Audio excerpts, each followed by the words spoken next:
Hi there, it's Ken. Welcome along to Get English Tips number 7. Really hope that you're enjoying this Get 101 English Tips series. And this comes from my own experience traveling the world. I've visited about 50 countries, more than 50 countries. I've learned to speak 4 languages conversationally, nothing fluent.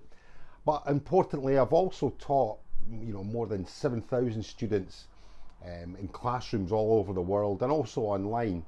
So all these tips comes from my own experience and from the many thousands of students I have helped and coached and mentored. So hopefully there's something in there for you.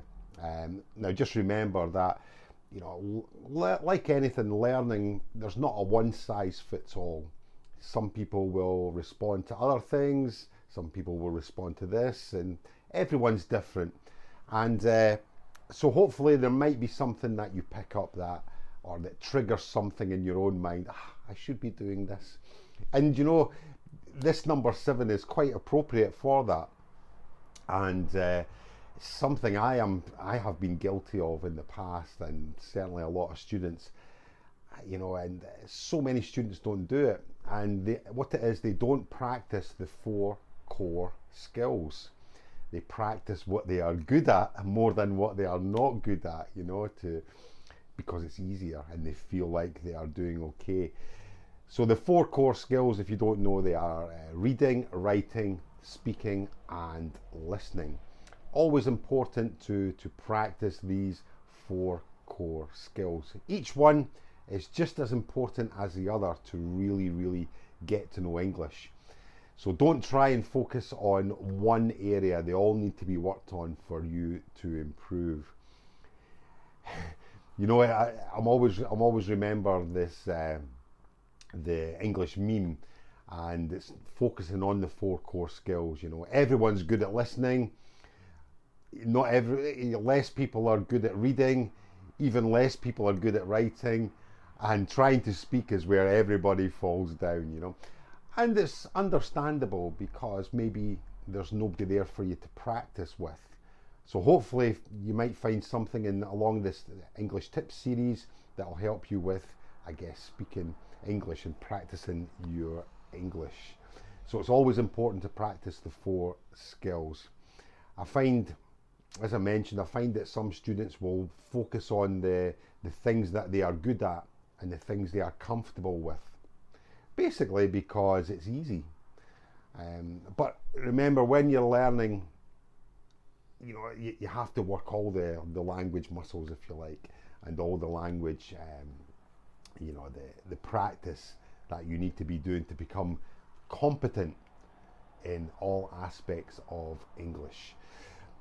One thing I'll give you is I always suggest to my students to write how you speak in the same way, and don't be too formal when you're writing, as your speaking won't be natural or sound very natural. For example, one thing I always get my students to do is to write down stories about themselves and then practice speaking those stories, just in an informal way, or maybe for an interview, so it's a bit more formal. But this way is really good, because then you're writing and you're practicing your writing and you're practicing your speaking also, and of course you're reading as well when you're reading it, and it's all coming together in how you will normally speak. So it has to sound very, very natural. So it's a good idea to write down what you want to say and then speak it, so you're practicing 2 of your core skills there.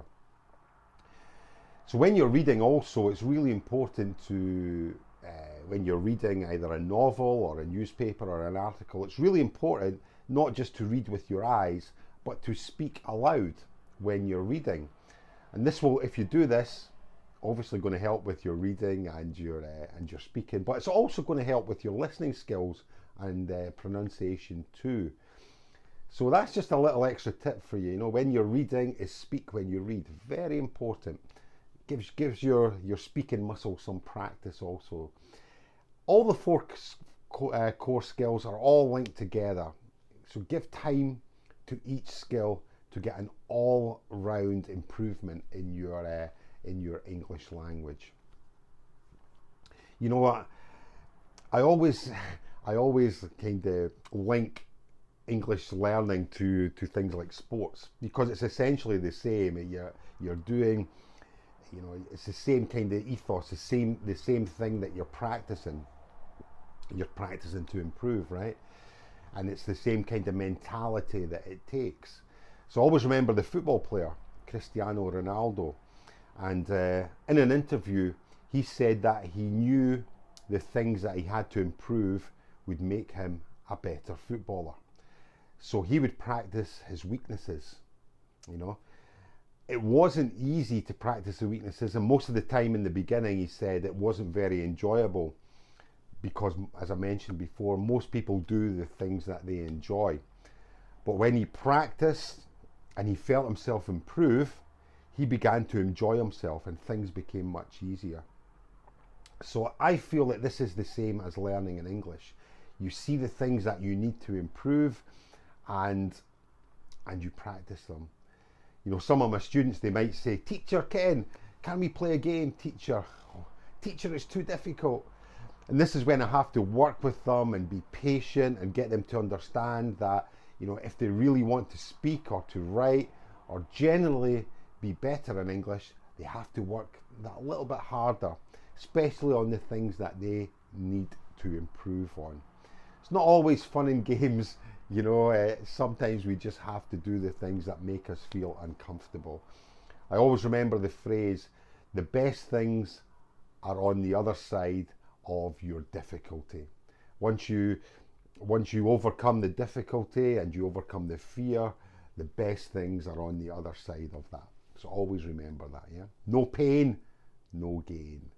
Work hard and practice, and above all, enjoy. And you'll see some excellent results with your English. Really, really good. So that's English tip number 7, is to remember to practice all the 4 core skills equally. Look at your weaknesses and put that little bit more effort into your weaknesses. Even if you're not enjoying it at first, it will come. Trust me, I've seen it 100 times.